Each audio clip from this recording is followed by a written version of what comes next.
Hey, it's Rebecca Smith for the KBIA Newsroom in Columbia, and it's time for Missouri Health Talks, a project where we listen in on Missourians' conversations about access to health care. This week we hear from Jabbar, an inmate at Jefferson City Correctional Center.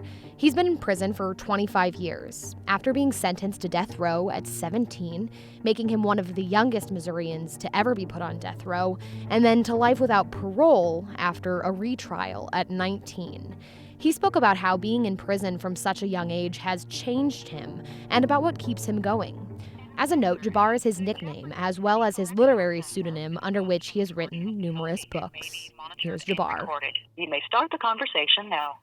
Because of my unique situation, I had to grow up quick. I didn't have the time to sit around and play basketball or play handball, because I was young and first on Missouri death row. So I came to prison, went straight to the library. So they forced me to grow up. What was it like as a 17-year-old to hear those words, death row? It was traumatic in one sense, but in another sense, I was young, and it really didn't dawn on me what was being said to me.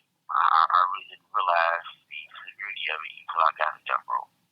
And that's when it pretty much set in, when you're sitting around and watching people being executed and stuff. It's like, wow, okay.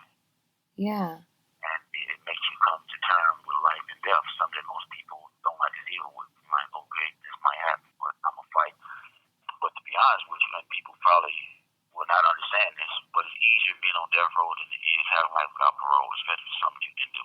Having life without parole is just like a never-ending process. It's kind of like Groundhog's Day, well, a hellish form of Groundhog's Day.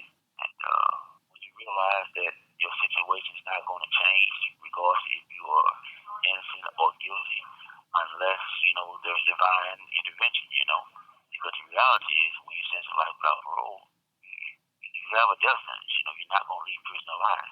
That's the reality of it. I don't take it for granted. I look at it as being a divine blessing. But I'm still fighting to prove my innocence. It's still an uphill battle, but it's an opportunity nonetheless. I have faith that God's going to move this mountain.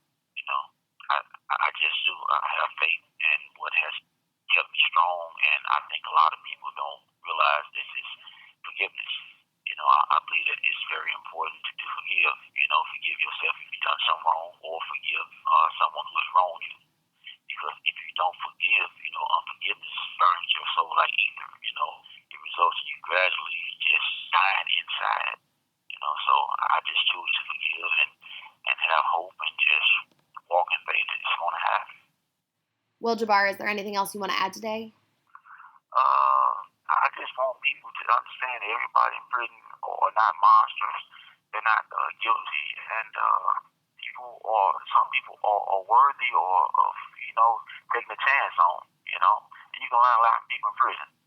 Even the worst ones in prison, you can learn a lot from. So I think that people should use it as a teaching opportunity instead of shunning what you don't necessarily understand. That was Jabbar, an inmate at Jefferson City Correctional Center, speaking about how his 25 years in prison, starting at 17, has changed him. He maintains his innocence, and because of a law passed back in 2016, he is possibly eligible for parole as soon as this month. That's it for this week's Missouri Health Talks. Tune in next week for more conversations from throughout the state about health and access. I'm Rebecca Smith. Thanks for listening. Thank you for using Securus. Goodbye.